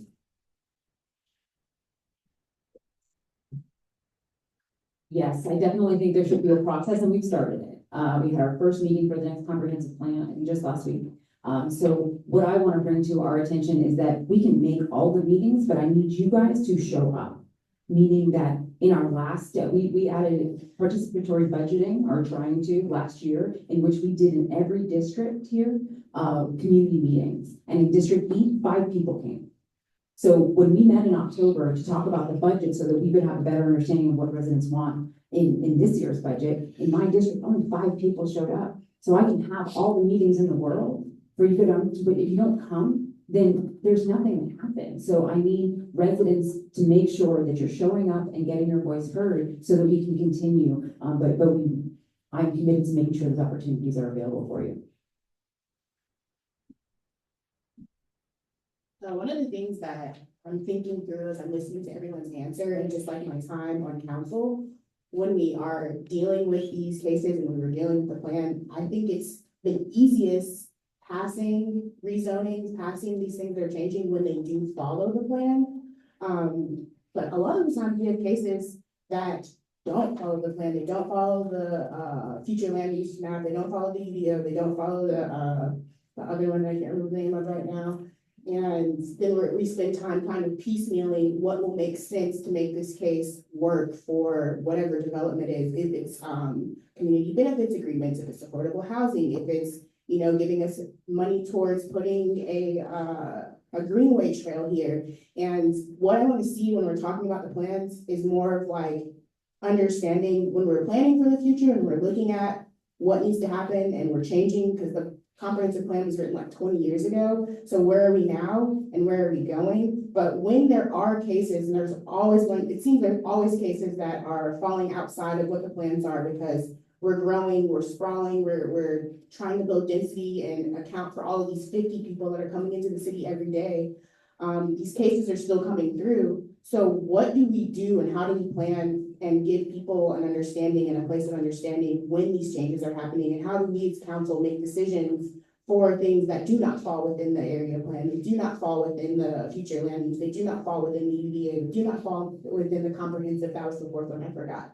And that's really what I'm thinking as we are looking more at our comprehensive plan and redoing it for the future, because we've changed so much in the last 20 years. Our future land use plan doesn't really represent, I think, some of the ways that the city has grown. And so it's hard when we are sitting at council and we see the planning commission approves this, but it doesn't fit these things.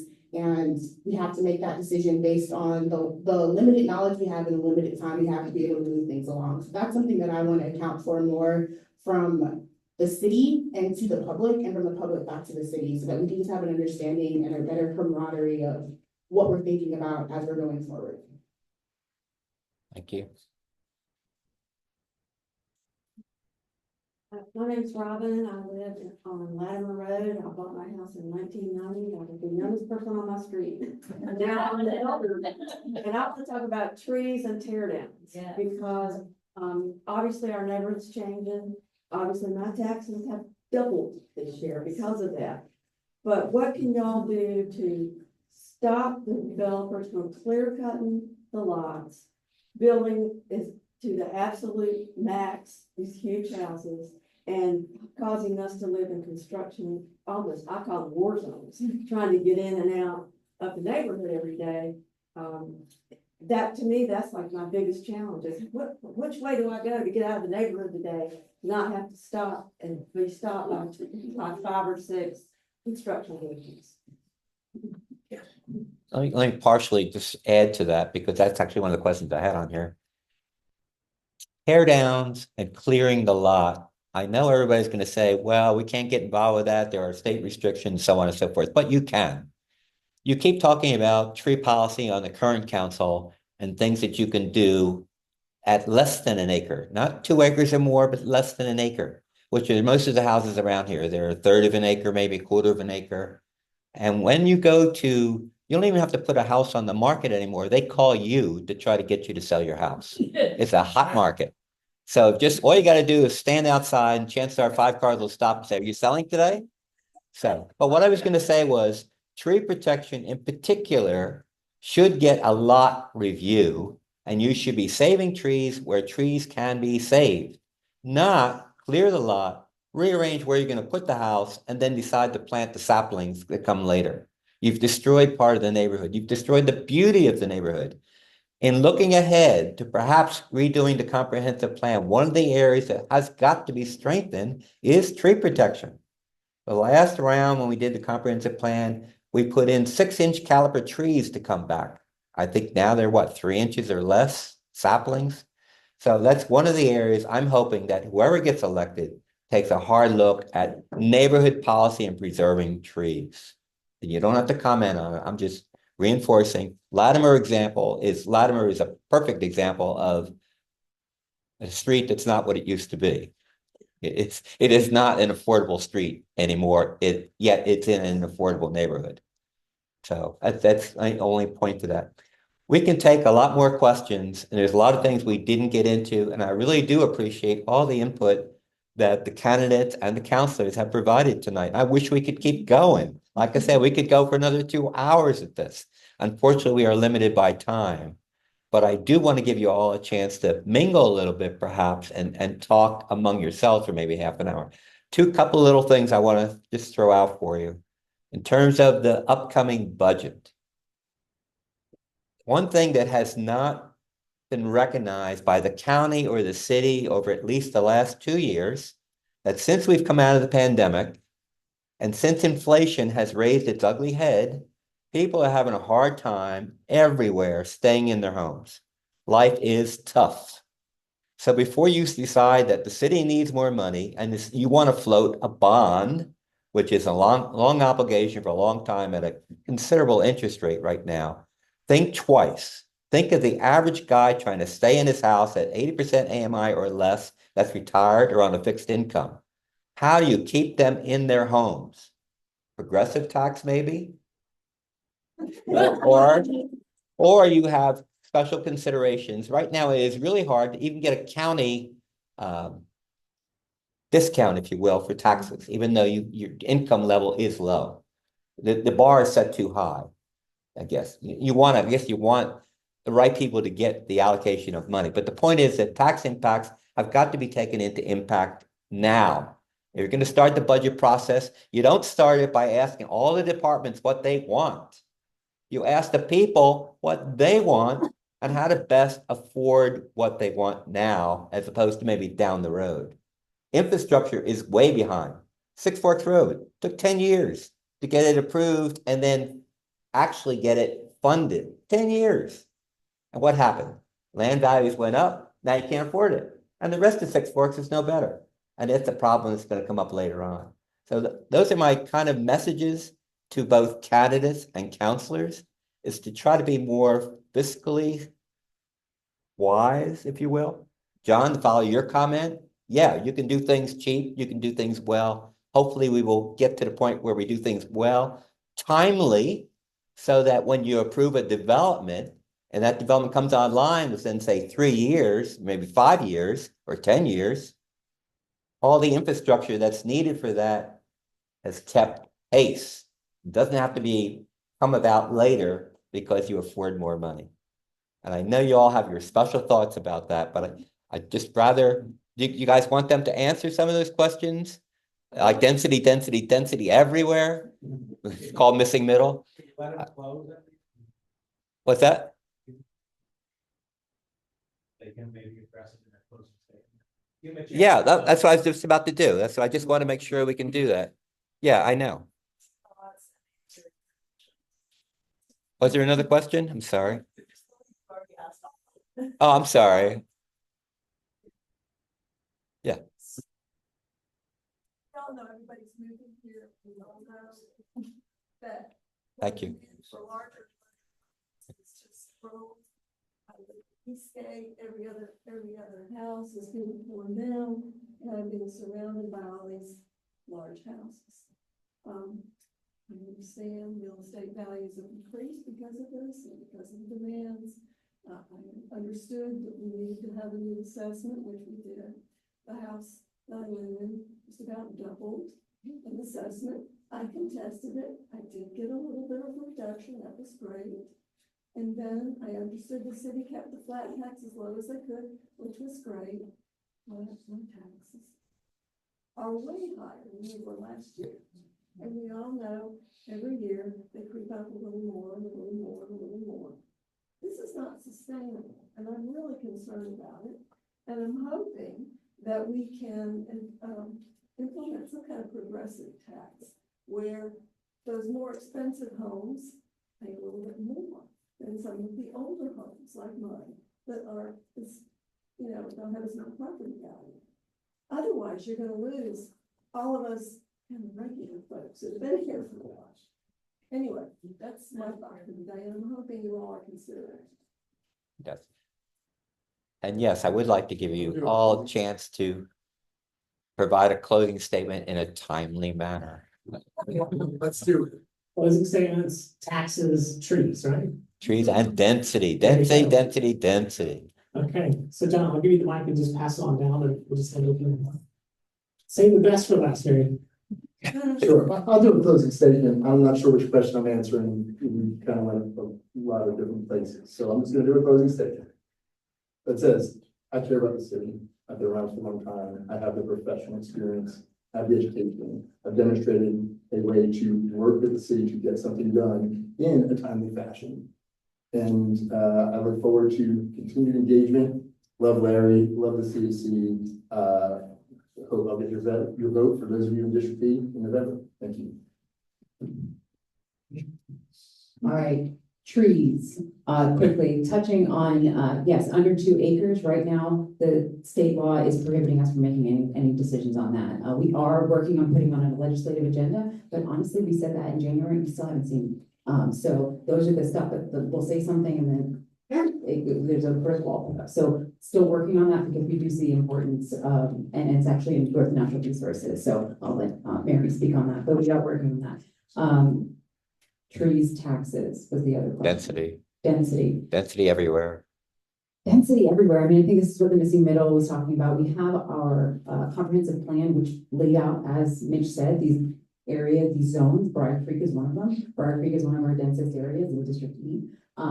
And then missing middle kind of puts it everywhere. So everywhere in the city, anywhere in the city, you can do that now. So they're kind of conflicting in thoughts. It feels like conflicting policies.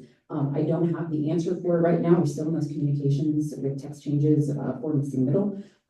Density is important as we have more people come, but I'm really focused on making sure that we have density for multiple levels of income. What we've seen over the last few years is that the very wealthy and the luxury happens, but the stuff that is under an affordable rate doesn't happen quite as much. So it's our job to help make sure that happens and help include it in policy. So we are trying to do that. Is the biggest concern that I have with missing middle is that there is no adjustment for affordability, and that part of that is because of the law. But we are definitely tackling those issues, but it's a long, hard conversation. And then in closing, I'm really proud of the work that we've started. In 2 years, we can't fix everything that's happened over the last 10 years. You can't look at us and say, oh, well, you had 2 years to fix it and you didn't do it. That's not fair. We are still learning. There's a learning curve that we've gone through. In doing that and meeting with all the departments and hearing their concerns, I've had the institutional knowledge to keep that track going. I'm really proud of reinstating CACs. I'm really proud of our nonprofit work and our work on affordable housing. So while there isn't going to be the perfect person who's going to come in and make a wave magic wand for you, the work has been started, and I have that knowledge to continue the work. So I appreciate your vote in District E, and I really appreciate you guys being here for CACs tonight. Thank you. Well, definitely pro canopy. All you have to do is drive by my house. We just have a bunch of limbs cut down that over my house. I had to put a new roof on it. But I've got trees coming right up to my deck. And that's just something about Raleigh. That's us. We like our canopies and we like our greenways, and I'm for all that stuff. Taxes, as I'm out canvassing, that's the #1 thing. And I don't believe that someone is retired who's worked here and paid taxes through their adult life and is now on a fixed income should have to worry about, and their house is paid for, should have to worry about having to have a new house payment that comes once a year and is going up very rapidly. I'd like for us to look into something where maybe seniors can at some point get their taxes frozen. But you tell me, but Whitney, we need the money. Well, I've got to ask to where all these tax revenues are going to. They're not going to our priorities of our first responders and public safety and the proper expansion of the city. And should the taxpayer that's already been in here be tied to a new civic center or a new convention center? So these type of questions have to be, we need to start with the basics first and build up. And I'm for all the window dressing stuff, downtown, stuff like that. That's great, but that's the last decision. And can we budget it? And can we budget it without raising people's taxes? Every time we pass one of these bonds incrementally, that's added on. And I've never heard of a bond being paid off and the taxes coming back down that were assessed to pay for that bond. Okay. So, I'm not against these projects. If people vote a bond in, that's fine, but we've got to control our taxes. And because our property values have gone up artificially, our taxes have been out of control. I want to respond to your question about trees. As you all know, I served as New York City Parks Commissioner. I had to oversee over 700,000 trees in parks, and over an 8-year period planted over 1 million trees. We understand the benefits of trees, from cooling our city, to the beauty, to absorbing carbon dioxide. And as was stated, the state limits what we can do on individual properties, but they do not control street trees. And I, when I get on council, will advocate very strongly to no longer plant these lollipop trees because we worship utility poles and utility lines, is to get those champion trees, which will slow down traffic, cool our sidewalks, and civic beauty, and we will change the rules that we can control, so long as we can start looking at these utility poles and not them govern what our streetscape looks like. So that's going to be first on the list. Trees are important for all the reasons that I've mentioned. In terms of taxes, as I stated, the beauty of the plan was to identify the right places where density would go. As I stated, 90 times the tax value in those growth centers. That was the recommendation to keep your taxes low, not across the entire city. As was mentioned, Briar Creek, downtown, Midtown, West Raleigh, those places, Triangle Town Center, that could absorb more density to help keep taxes low. I believe in having a plan, but more importantly, follow the plan. In terms of why I'm running and I'm looking for your vote, we are a growing city. We need to manage our growth. We need innovation to address our challenges, and we need the leadership to come up with solving the problems to address these important issues. And when it comes to staff and the city manager, it's not just having the right answers, but it's more importantly to ask the right questions. So if you vote me on that council, I will ask the right questions to make sure that we get the answers to find a path forward where all of us are included to help create a great Raleigh for all. So I want to speak briefly about my character. One thing you get with me is an advocate.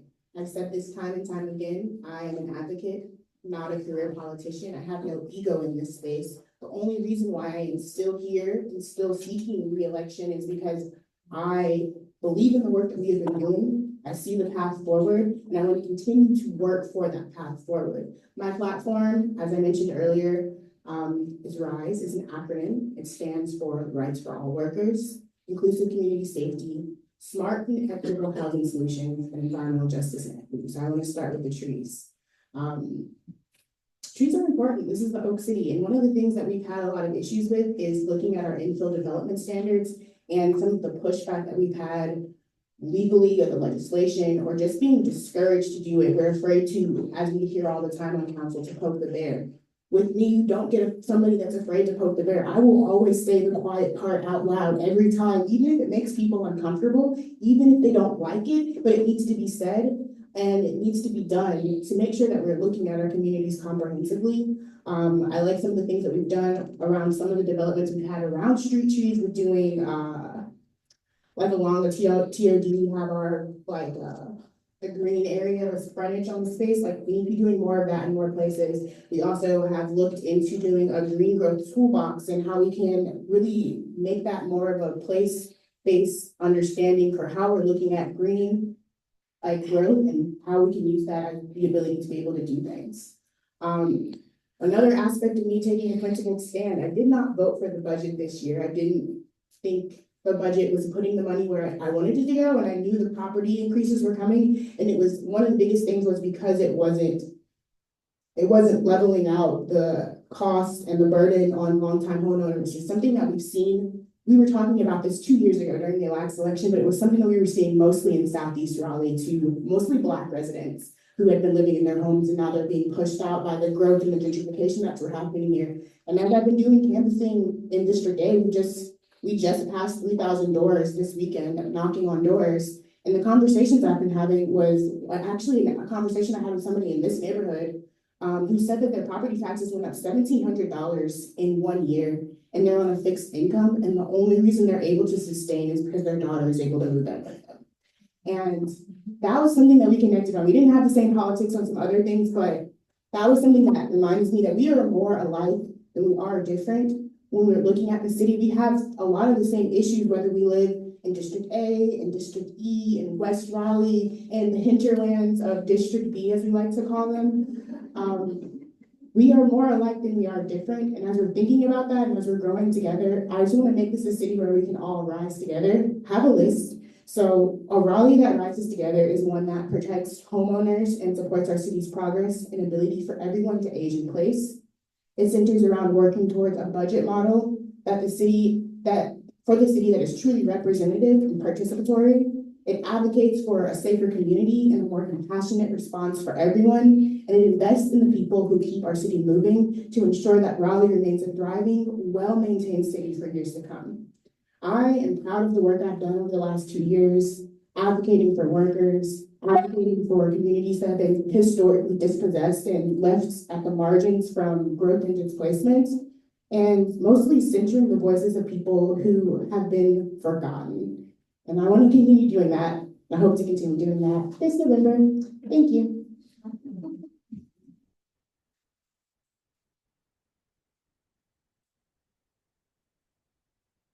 Thank you. Thank you to all. Like I said, we could have gone on forever. Very enjoyable evening tonight. And I thank all those that attended tonight, both online and physically. Love the fact that you're all here. It's great. This is what CACs do. If you'd like to have other topics you'd like to see CACs take up, we haven't gone away. Even when we didn't have any money, we're still going. We're just lucky. And we have a place to meet now, which is nice. A lot of decisions will be made shortly in terms of where we go next. And I hope you're all part of that same decision. So you've heard a lot from the candidates tonight, and hopefully it was helpful to you. Everything that would make the community better, I think, is an improvement. One small thing, I have a note from Laura Lynn Bailey. I don't know if you all know Laura Lynn. She runs a newsletter. She would like to send it to all of the candidates and hopefully get you to respond to her questions so that she can use them for Newsmax. Are you all in agreement with that? Mitchell? Okay, that's it. One small thing from yeah. One small thing from me before you all leave. Before you all leave, just one thing you ought to be aware of. How's that song go? You know, we didn't start the fire. Tomorrow, the Safe, Vibrant, Healthy Committee meeting will be held. And one of the subjects for that meeting will be the clause in the Midtown Plan for affordability. It started at the Planning Commission, rolled into council. Now it's in committee. I will be there. I wasn't invited, but I will be there. If you have the opportunity to watch the recording after the fact, you might want to just watch it for your own information. We can discuss it at a later date. Have a great evening. It is at 11. Yeah, or 11:20 maybe. No.